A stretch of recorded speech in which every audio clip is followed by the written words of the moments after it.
Olá, seja bem-vinda a essa aula. Hoje nós vamos revisar para a atividade avaliativa de língua portuguesa. Bom, então primeiro nós vamos falar sobre as características da notícia e da reportagem, que é tema da nossa primeira unidade desta apostila. Primeiro nós vamos falar da notícia e depois um pouquinho da reportagem. A notícia, ela é um gênero jornalístico e informativo. O que quer dizer isso? Quer dizer que ele circula no meio jornalístico, pelo meio de comunicação, pode ser no jornal, na revista, nos sites, ou também televisionado, porque tem a notícia de TV, né? E é informativo porque o principal intuito desse gênero é informar somente. Não pode apresentar a opinião de alguém, não pode ser um texto subjetivo, ele só vem para apresentar os fatos verdadeiros, né?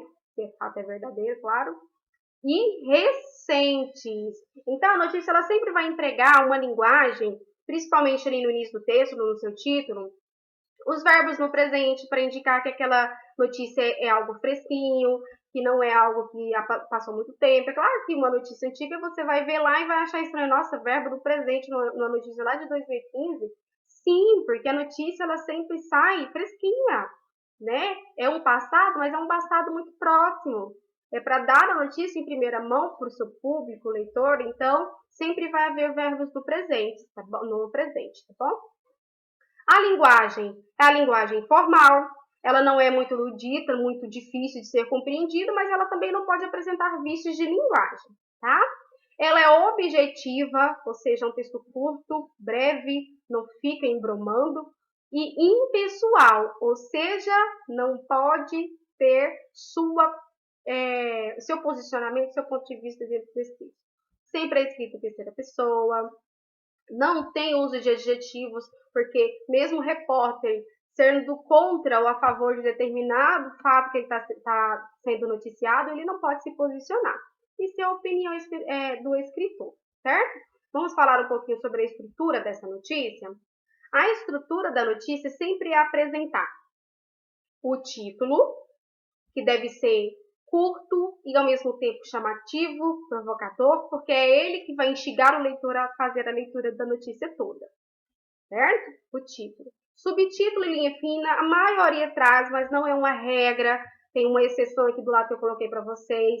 Se já foi informado realmente o que a notícia vai trazer no título, não tem a necessidade de uma linha fina. Se acaso trouxer essa linha fina, ela vai fazer uma abrangência daquilo que foi citado lá no título, tá? Vai trazer mais detalhes. E é esse espaço aí que o autor ele tem que instigar o leitor. O leitor é fisgado nessa parte, para ler a notícia inteira. Senão ele desiste, ele nem chega a ler. O lead é o primeiro parágrafo que traz as principais informações de uma notícia. O que, onde aconteceu, como e por quê. Se essas todas não são apresentadas no lead, podem ser apresentadas o que aconteceu, onde e quando aconteceu. O restante das informações pode vir no decorrer do texto, não tem problema. Mas geralmente vem no lead, que é o primeiro parágrafo. E o corpo do texto, que é o restante do texto. Olha aqui, nós temos só 2 parágrafos aqui nesse trechinho que eu coloquei. O primeiro é o lead e o segundo vem os detalhes da notícia, né, com mais informações. As notícias, quando elas são apresentadas no jornal impresso, como vocês viram lá na apostila de vocês, tinha até a comparação entre título e reportagem sobre o mesmo assunto para vocês verem a diferença. A notícia é curta, enxuta, objetiva, a reportagem não. Né? A reportagem é muito mais abrangente que isso que nós vamos ver agora. A reportagem é um texto mais extenso. Também é um texto jornalístico. Também é um texto informativo, circula lá nos meios de comunicação.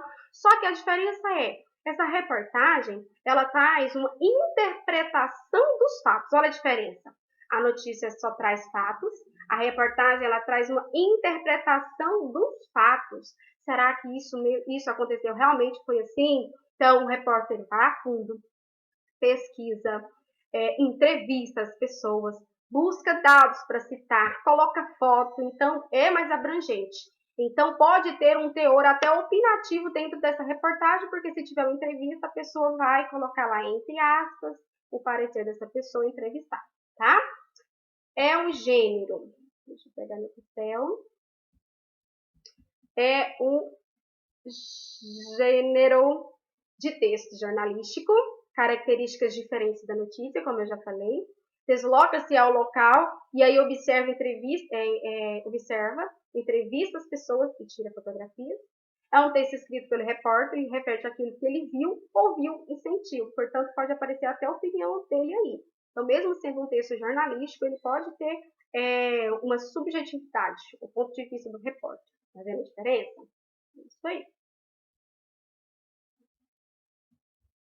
Agora nós vamos falar um pouquinho sobre a característica da crônica argumentativa. Eu senti muita dificuldade, na verdade vocês tiveram muita dificuldade de compreender as características e escrever uma crônica argumentativa, tá? Quando a gente fala de crônica, porque existem vários tipos. Crônica argumentativa, narrativa, crônica jornalística, poética, humorística. Então, existem vários tipos. E aí, quando a gente fala de crônica, tem que vir à sua cabeça o seguinte. Retrata o cotidiano das pessoas, certo? E quando junta-se com argumentativa, quer dizer que eu vou realmente retratar, fazer uma reflexão de um comportamento do cotidiano, mas ao mesmo tempo eu vou trazer uma crítica, eu vou abordar uma crítica. Só que uma crítica bem-humorada. Eu não vou fazer um texto pesado. Então, leia comigo. Ó.